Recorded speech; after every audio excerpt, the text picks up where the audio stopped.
ஹாய்ங்க, எல்லாம் எப்படி இருக்கிறீங்க? நல்லா இருக்கிறீங்களா? அங்கே இன்றைக்கி உங்களுக்கு ஒரு நார்த் இந்தியன் டிஷ் சொல்லித்தரேன். இது ஒரு பஞ்சாபி ஸ்பெஷல் டிஷ். இது பஞ்சாபில் இது பேர் கடின்னு சொல்லுவாங்க. இது ஒரு கடல மாவும் தயிர்லேயும் பண்ணுற குழம்பு. வாங்க உங்களுக்கு சொல்லித்தரேன்.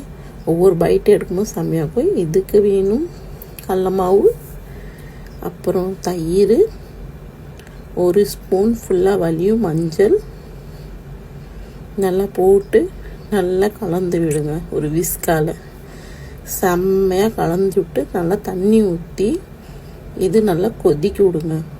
ஃபுல்லாக இந்த மாதிரி 1 மணி நேரம் நல்லா கொதிக்கணுங்க. இது அப்போ தான் அதோட பச்சை வாசம் போகும். நம்ம ஒரு வெங்காயத்தில் எடுத்து குட்டி குட்டியாக கட் பண்ணி பஜ்ஜி சுட்டுக்கலாம். பஜ்ஜியில் பச்சை மிளகா, வெங்காயம், கடல மாவு, உப்பு, கொஞ்சமாக மஞ்சள், கொஞ்சமாக பெருவெங்காயம் போட்டு ஆட் பண்ணி பஜ்ஜி சுட்டுக்கலாம். குட்டி குட்டியாக பஜ்ஜி எண்ணெயிலேருந்து எடுத்து அந்த வேவிச்சோம் இல்லையா 1 மணி நேரம் கடி, அதில் போடணுங்க. செம்மையாக இருக்குது பாருங்கள்.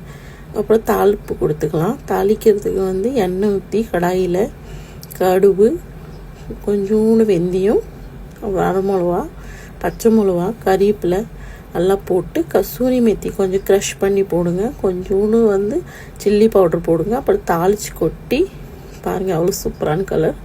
ஒவ்வொரு பைட்டு திங்கும்போது